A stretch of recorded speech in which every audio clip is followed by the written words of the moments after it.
Sa kaugnay namang balita, nanindigan si Senate President Cheese Escudero na hindi dapat ikabahala ng PhilHealth ang zero subsidy na inilaan ng Bicameral Conference sa naturang ahensya.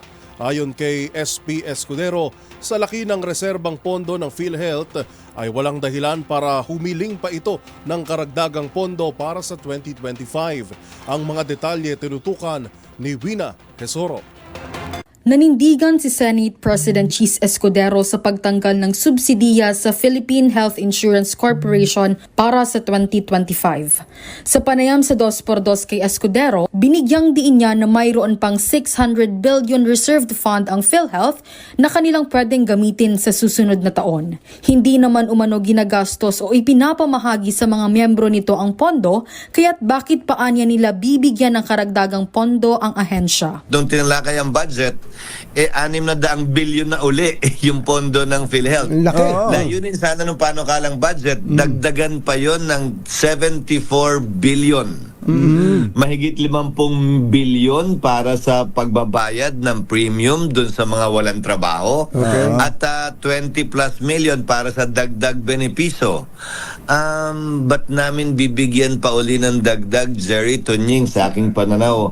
Kung sobra-sobra naman yung pondo nila at hindi nila ginagastos para sa miyembro. Dapat ay wala rin umanong maging epekto sa serbisyo ng ahensya dahil mayroon pa silang natitirang pondo na pwedeng gamitin sa 2025. Ikinalungkot naman ni Dr. Minggita Padilla ang naging desisyon na gawing zero ang budget ng PhilHealth.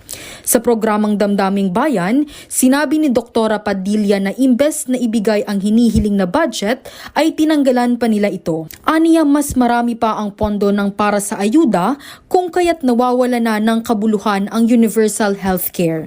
Kasi nga, alam mo, ang tagal-tagal na, ako isa sa mga talang bumabati ko sa PhilHealth. Yung sinabi nyo, yung execom, yung mga ano nangyayari sa pondo, etc. etc. Pero, ang solusyon dyan, Leo, ay hindi tanggalan ng pondo yung mga mahihirap, yung mga senior, yung mga, yung mga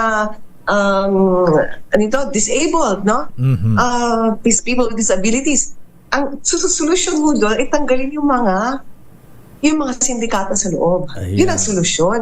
Matatandaan na mula sa pondo na 74 billion pesos, binawasan ito ng Senado at naging 64 billion pesos hanggang sa ginawang zero ang pondo ng PhilHealth. Para sa MBC TV Network News, ito si Wina Pearl ng DZRH, una sa Pilipinas, una sa Pilipino.